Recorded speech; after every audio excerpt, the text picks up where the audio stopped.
rooted into their social structure. They share. They're concerned about their fellow individual. And, all of these qualities is how they have survived on Earth for thousands and thousands of years. We're dependent on electricity, and this is going to be a very rude awakening for a lot of people. So that's just my input. Northeast Texas, you had a question, I believe, also.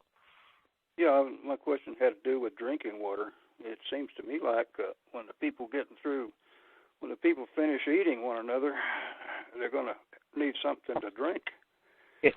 Where's it going to come from? Put it lightly, yeah.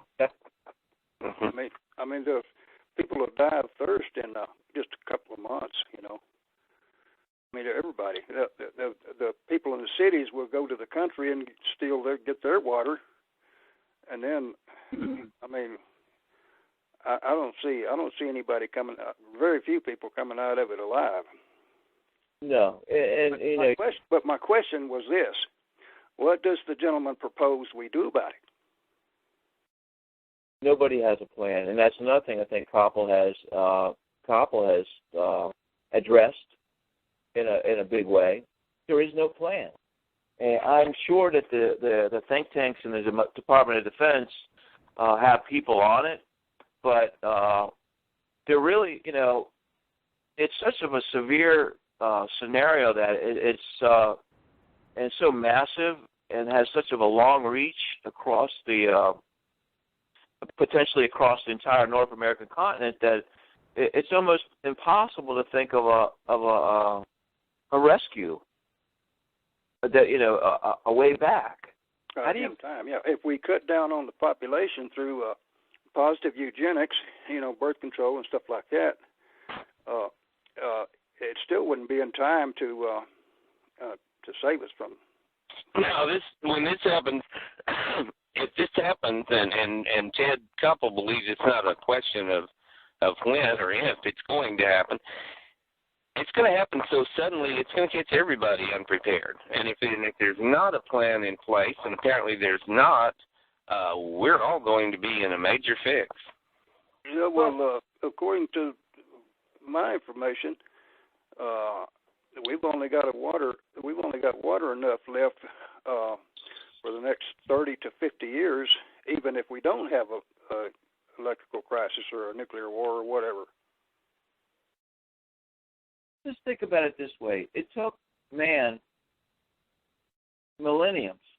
I mean, we've only had electricity for the last 200 years, possibly tops, right? Right. Then you take out every means of, reestablishing the technology. It doesn't exist anymore. The lights that you would read the books by don't exist anymore. The circuits that you would normally put together don't exist anymore. You're back in the Stone Age. Exactly. You've got almost centuries-long, millennium-long climb, that 14 billion years or more of prehistoric age to modern age, the last 200 years to figure it out again without the resources that you're used to and accustomed to. So, Einstein said World War III would be nuclear, but World War IV would be fought with sticks and stones.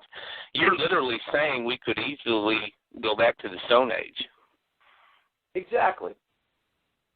And that's, and in the case of a nuclear disaster, that's not all that far off hook, is it? I mean, to think that way, he was right in that. But the fact of the matter is, we just we won't have the resources to get back. And you're right, it would be back to sticks and stones, without a doubt. For the vast majority of people, anyway. Right. Yeah, because even the ammunition's going to run out at some point for those who do have the weapons. And, the raiding and looting, they can acquire ammo for a period of time, but eventually even that runs out. And if you don't have a manufacturing process to make more, here we go. It's all based on how much knowledge you have of the natural world. Most of the grass seeds you can eat.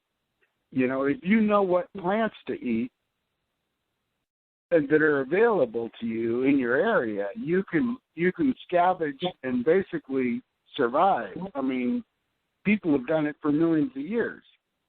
But people don't have that knowledge, nor are they developing that knowledge. I know some people who do and are practicing that because they see this coming. But you know, water and all those things are skills that you have to develop.